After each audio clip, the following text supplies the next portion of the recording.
Herzlich willkommen zu einer weiteren Folge Lasst uns lesen. Wir machen weiter mit dem Nibelungenlied. Auf der Seite werde ich die Seite einblenden, die ich aktuell lese, damit wir gemeinsam lesen können. Und da oben werde ich eine Infokarte einblenden, die zu den vorherigen Folgen führt. Endlich mal wieder lesen. Ich kam jetzt 2 Wochen lang nicht dazu. Sei es drum. Jetzt habe ich wieder mal die Ruhe gefunden dafür. Wir haben das letzte Mal aufgehört mit dem ersten Abenteuer, wer Kriemhild ist. Und im zweiten Abenteuer, da haben wir kennengelernt, wer Siegfried ist.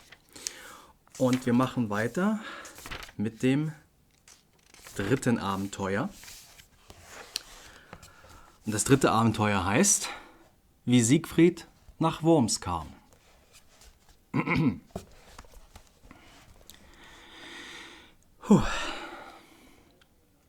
Den Jungherrn mühte selten daheim ein Herzeleid. Da hört er einem Meere, dass eine schöne Maid bei den Burgunden wäre, nach Wünschen wohlgetan, von der er bald viel Freuden und Leid auch viel gewann. Von ihrer hohen Schöne, da wusste jeder Mund, doch auch ihr stolz Gemüte ward manchem Recken kund, so viel ihre Minne der Werbenden man sah, Kriemhild in ihrem Sinne, die sagte niemals ja. Da kam der Sohn der Starke, der Königin Sieglind, der andern Minne werben war wieder seines Wind. Ihm rieten seine Freunde und mancher kluger Mann, er möge, so ihn zwänge, einstmals der Minne Bann, sich eine Jungfrau wählen, sein würdig stark und mild. Da sprach der kühne Siegfried, so wähle ich Kriemhild. Kriemhild, die edle Jungfrau aus der Burgundenland, mir ist von ihrer Schöne gar gute mehr bekannt, käm selbst ein reicher Kaiser, um sich ein Weib zu freien, die Maid, die Wunderschöne, die hieß er gerne sein. Gar bald vernahm die Meere der König Siegemund, ihm ward durch seine Freunde des Sohnes Willen kund, dass Siegfried werben wolle um die Burgundenmaid, das schuf dem alten Herren gar schweres Herzeleid. Und bald erfuhr's auch Sieglind, die edle Königin, da trübte bange Sorge der treue Eltern Sinn, des Königs Gunthers Mannen, die fürchtete sie sehr, drum machte ihrem Sohne das Werben sie gar schwer.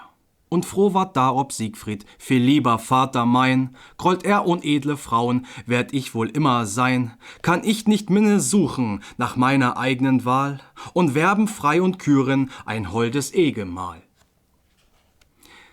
Da sprach der greise König, kannst du's nicht lassen sein, will ich nicht länger hindern, o Sohn, den Willen dein. Ich will dir treulich helfen, so gut ich immer kann, doch hat der König Gunther gar manchen stolzen Mann, und war's von den Burgunden ein Recke ganz allein, wird gegen dich der Hagen in seiner Hofart sein. So fürchte ich, es möchte uns allen werden leid, dass wir jetzt werben wollen um die Burgundenmaid. Was soll mich das bekümmern, Herr Siegfried drauf begann, das, was ich mir in Gutem dort nicht erbitten kann ich mir auch erwirken, mein Waffen in der Hand, ich will mir schon erzwingen, die Leute und das Land. Schlimm würde dir gedeihen, die Werbung mit Gewalt, erwidert drauf Siegmund, dem Sohne alsobald. Willst du jedoch mit Recken einreiten in das Land, so sei's an unsere Freunde, sind Boten schnell gesandt.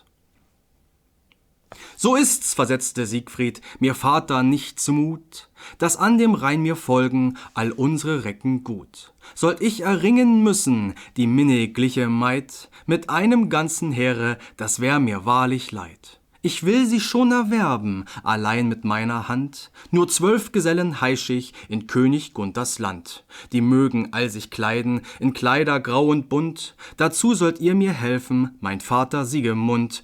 Und ihr auch, sprach er weiter, herzliebste Mutter mein, ihr braucht mich in Sorgen und Tränen nicht zu sein. Schmückt mich und meine Recken nur zierlich mit Gewand, dass wir mit Ehren reiten in das Burgundenland.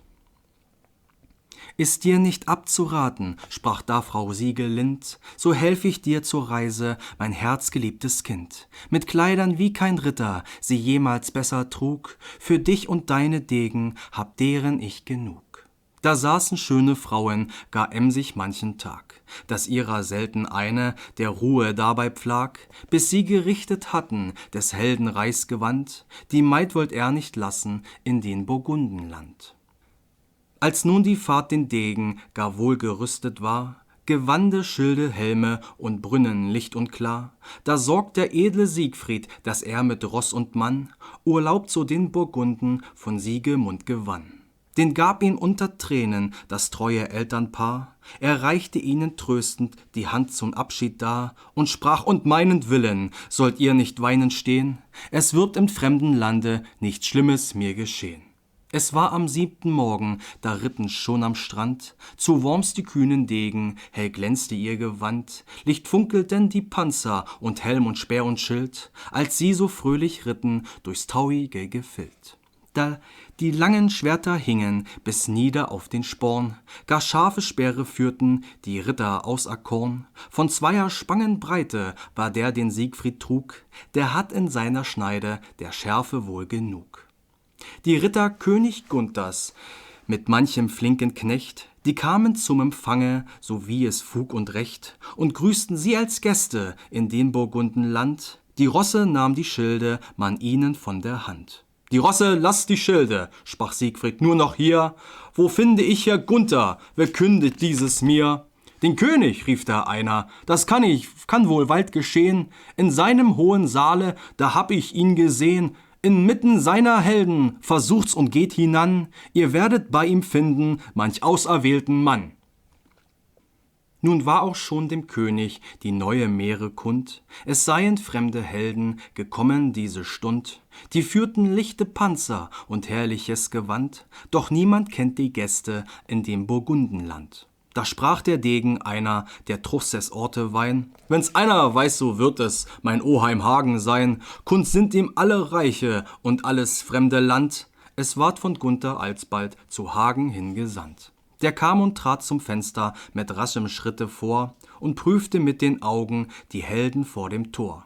»Schön sind«, sprach er, »die Rosse, und das Gewand ist gut. Von wannen sie auch reiten, sie sind von Fürstenblut.« Und wieder schaut er nieder und rief: »Ich muß gestehen, ich hab den König Siegfried mein Leben nicht gesehen. Doch deucht mir jener Recke, der dort so herrlich steht, das ist der Held der Starke, von dem viel Kunde geht, die auch zu uns gedrungen in das Burgundenland. Die kühnen Nibelungen schlug dieses Recken Hand. Gar große Wunder wirkt er mit seines Schwertes Streich. Schiblung und Niblung hießen die Königskinder reich. Ich will euch schnelles kunden, einst ritt allein der Held. Da fand an einem Berge, fernab von Wies und Feld, er viele fremde Recken in diesen dunklen Tann. Bei einem hohlen Felsen, er kann nicht einen Mann, von denen ward getragen des Königs Niblungs Hort, aus einer Bergeshöhle. Nun achtet auf mein Wort, der Schatz des Königs Niblung, der ward in alter Zeit mit einem Fluch belastet durch grimmer Götter Neid. Es liegt auf diesem Horte uralter Zauberbann, dass der ihn zu eigen, ihn schwer genießen kann. Aus diesen Teilen wollte der Nibelungen Schar, ward Siegfried der Vielkühne das viele Gold gewahr. Er kam so nah dem Orte, dass alles er ersah, und ihn noch all die Degen, und einer sagte da: »Hier naht der starke Siegfried, der Held von Niederland, am besten könnte teilen den Schatz und seine Hand.« Den Degen wohl empfingen Schielbung und Nibelung, es baten ihn gemeinsam die beiden Fürsten jung, er möge ihnen teilen zu gleichem Teil den Hort. Sie baten ihn gar eifrig, da tat er's also fort. Er schaute nun die Steine und Perlen ohne Zahl, wohl 100 Doppelwagen, die brächten's nicht zu Tal, und mehr noch rotes Goldes von Nibelungens Land, doch nicht vollführen konnte die Teilung seine Hand. Er mußt es bleiben lassen, ob ihrem Zornes Mut. Es stürmten auf den Helden die Brüder ein in Wut. Doch er mit Niblungs Schwerte, Balmung ist es genannt, sie hatten's ihm gegeben, er stritt sich Hort und Land. Wohl hatten sie es zu Freunden, 12 Mannen kühn und wild, das waren starke Riesen, doch als zum Kampf gefüllt, die kamen, schlug im Zorne gar schnell sie Siegfrieds Hand, dazu 600 Recken vom Nibelungenland. Und auch die Königssöhne, die schlug er beide tot, doch kam durch all Berichten der Zwerg erfasst in Not, der wollte seine Herren stracks rächen mit der Hand, bis er auch Siegfrieds Stärke an seinem Leib empfand. Nichts frommte all sein Streiten dem grimmig muten Zwerg, wie wilde Löwe stürmten im Kampfe sie an den Berg. Als Albrechts Zauberkappe Herr Siegfried sich gewann, da war der Hortesmeister der heldenkühne Mann. Die drum gestritten hatten, die lagen alle tot, den Schatz zurückzutragen, des Helden jetzo gebot. Albrich der Zwerg der Starke, des Hortes Kämmrer ward, er musste Siegfried schwören, dass treu er ihn bewahrt. Und noch ein Abenteuer ist mir von ihm bekannt, es schlug einst einen Drachen, des Helden starke Hand. Da ward die Haut ihm hornend, er badete im Blut, kein Waffen kann versehren, seitdem den Degen gut. Heißt ja ihn Wut willkommen, ich bitt euch drum in Treuen, sonst könnte mit sein Zorne es uns gar schlimm bedreuen. Er ist so kühn geartet, dass ich nur raten kann, empfangt den allen Hulden, den wunderstarken Mann. Da sprach der reiche Gunther, du magst wohl haben recht, er ist, das ist kein Zweifel, von fürstlichem Geschlecht. Er auch und seine Degen sind herrlich anzusehen, wir wollen diesen Gästen ihr Herrn entgegengehen. Der König mit dem Seinen die Helden wohl empfing, bis vor das Tor er grüßend dem Gast entgegenging. Da neigte sich vor ihm auch der Degen ausersehen, man sah ihn voller Züchten bei seinen Recken stehen. »Mich wundert euer Kommen«, sprach Gunther, saget an, »was zog euch aus der Heimat zu unserem Land heran? Was wollt ihr Werben fügen zu Worms hier an dem Rhein?« Da sprach der Gast zum König, »Das soll gesagt euch sein. Mir ward der einstens Kunde in meinem Vaters Land, die allerkühnsten Recken in jeden Kampf gewandt, die wären an dem Rheine in König Gunthers Bann, das zogen zu eurem Klande der König mich heran. Ihr selber auch, Herr Gunther, so rühmt man seid ein Held. Es gebe keinen kühnern wohl in der ganzen Welt. So sagen viele Leute in meines Vaters Land. Ich aber mag's erst glauben, wenn ich's auch so erfand. Denn ich auch bin ein Recke des Königs Siegmunds Sohn. Ich trage wie Herr Gunther auf Fug und Recht die Kron. Doch möcht ich gern es fügen, mein Haupt setz ich zum Pfand, dass mir zu eigen wäre auch das Burgundenland. Mein Erbe und das eure, die stehen sich beide gleich. Und wer von uns den andern besiegt mit Stertes Streich, den soll dann alles dienen, die Leute und das Land. Der fuhr bei den Burgunden ans Schwert gar manche Hand. »Wie hab ich das verschuldet?« in Groll Herr Gunther sprach. »Das, was mein Vater lange mit Ehren treulich pflag, wir nun verlieren sollen durch jemands Überkraft? Da wär es schlecht bestellet mit unsere Ritterschaft.«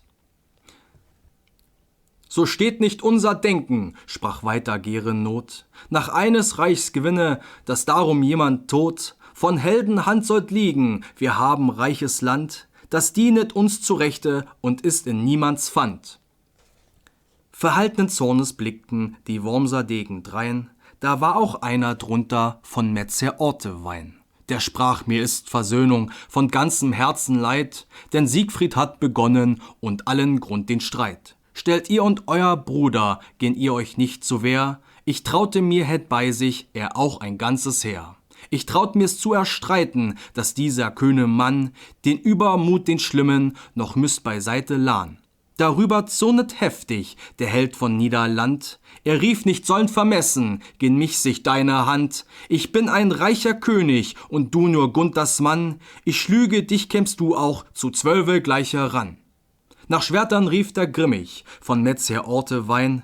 Der Schwestersohn Herrn Hagens, er durft er wahrlich sein. Dass der so lange zögert, das schuf Herr Gunther Not. Da trat nochmals dazwischen der kluge Gerenot. »Lasst euren Zorn beiseite«, rief er den Truchsess an, »uns hat Herr Siegfried solches bis jetzt noch nicht getan.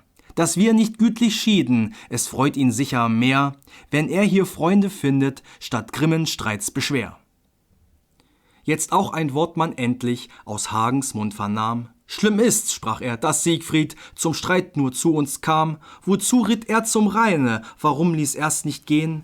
Ihm wär von meinem Neffen dann Unbill nicht geschehen.« Da sprach hinwieder Siegfried, der Degen unverzagt, »Wenn euch, was ich gesprochen, Herr Hagen nicht behagt, so lass ich es entscheiden, hier diesen Arme mein, die werden, deucht mir kräftig, auch in Burgunden sein.« »So lasst es doch bewenden«, rief nochmals Gerenot. »All den Burgundendegen das Reden er verbot, dass nicht die Zungenfehde noch schufe bittres Leid. Da dacht auch Herrn Siegfried, Kriemhilds der holden Maid.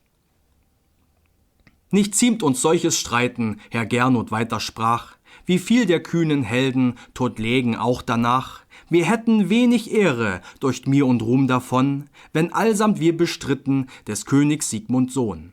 Wir heißen euch willkommen, allhier im frohen Mut, samt euren Heergesellen, den Degen kühn und gut. Wir wollen gern euch dienen, ich und die Freunde mein. Herr Sinnhold, bring die Gäste von Gunthers besten Wein. Ja, alles, sprach Herr Gunther, was unser Land nur beut. Verlanget ihr's in Ehren, ist euer jederzeit. Wir wollen mit euch teilen, mit Freuden, Leid und Gut. Da ward der grimme Siegfried auch endlich sanft gemut. Man bat ihn zu behalten, nur alles rüstgewandt. Herberge war die beste, die in der Burg man fand. Die Heergesellen Siegfrieds und ihm ein schönes Gemach. Bei den Burgunden sah man den Gast gar gern danach. Mit seiner Heldentugend hat er's verdient fürwahr. In allen Ritterkünsten er stets der Beste war.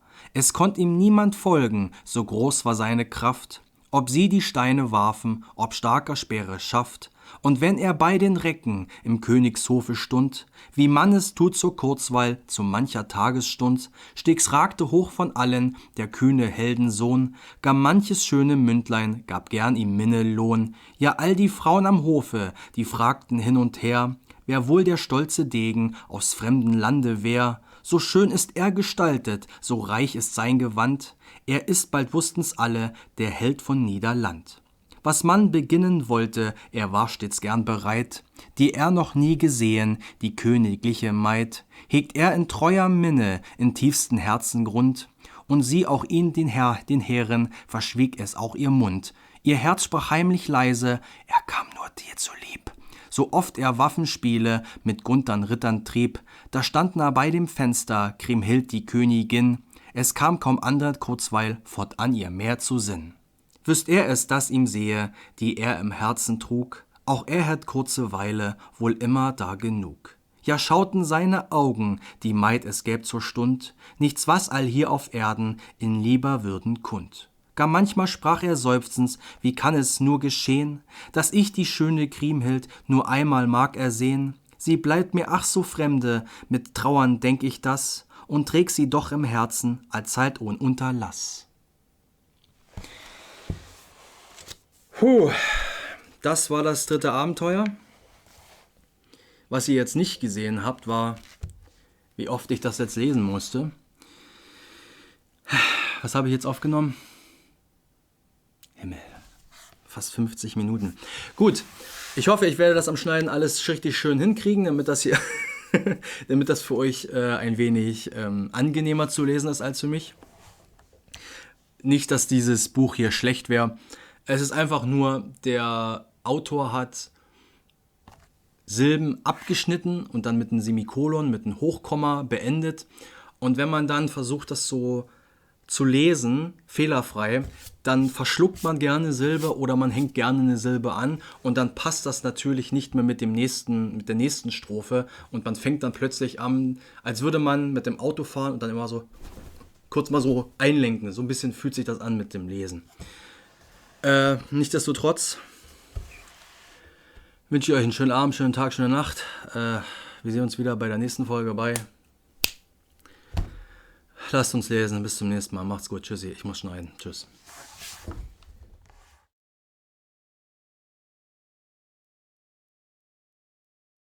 Was soll mich das bekümmern? Herr Siegfried drauf begann. Das, was ich nicht Was soll mich das bekümmern? Schlimm würde dir gedeihen. Da sorgt der edle Siegfried, dass er mit Ross und Mann Urlaub zu den Burgunden von Siegmund gewann. Scheiße, nochmal. Kund sind ihm alle Reiche und alles fremde Land. Da ward von König als man darf. Nochmal. Wenn's einer weiß, so wird es mein Oham Hagen sein. Kund sind ihm alle Reiche und alle fremde Land. Da ward von Günd. Nochmal. Und prüfte mit den Augen die Helden vor dem Tor. Schön sind, sprach er, die Rosse, das Gewand ist gut.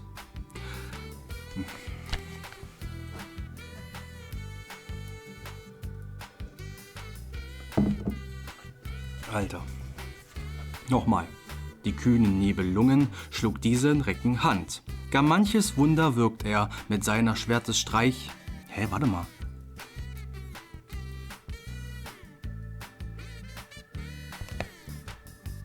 Ach, das ist alles ein Dings. Oh, Kacke. Okay, nochmal. Da sprach der reiche Gunther. Nochmal. Da sprach der reiche Gunther, du magst wohl haben recht, es ist kein... Da sprach der reiche Gunther, du magst wohl haben recht, es ist kein Zweifel von fürstlichem Geschlecht. Er auch und seine Degen... Nochmal. Da sprach der reiche Gunther, du magst wohl haben recht... Nochmal, Mensch. Da sprach der reiche Gunther, du magst wohl haben recht, es ist kein Zweifel. Mich wundert euer Kommen, sprach Gunther, saget an, was zogt euch aus der Heimat zu unserem Land heran? Was wollt ihr hier? Nochmal. Die wären an dem Rheine in König Gunthers Bann, das zog zu eurem Lande, Herr König, mich heran. Ihr selber auch, Herr Gunther, so rühmet manselt ein Held. Mich wundert euer Kommen, sprach Gunther, saget an, was zogt euch aus der Heimat zu unserem Land heran? Was wollt ihr hier werben, fügen zu unser... Was? Was wollt ihr werben für... Alter. Mich wundert euer Kommen, sprach Gunther, saget an, was zogt dort euer... Ey, das ist echt frustrierend hier. Mich wundert... Wie hab ich das verschuldet? In Groll Herr Gunther sprach. Wie hab ich das verschuldet? In Groll Herr Gunther sprach. Das, was mein Vater lange mit Ehren treulich pflag, wir nun verlieren sollen durch jemands Überkraft, da wär es schlecht bestellt mit unser... Bestellet, mein Gott, was der wieder die Silben zerreißt und neu packt, damit es passt, das ist heftig. Wie hab ich das verschuldet? In Groll Herr Gunther sprach. Wie hab ich das verschuldet? In Groll Herr Gunther sprach. Das, was mein Vater lange mit Ehren treulich pflag, wir nun verlieren sollen durch jemands Überkraft, das wär er schlecht bestellet mit unserer Rittenschaft.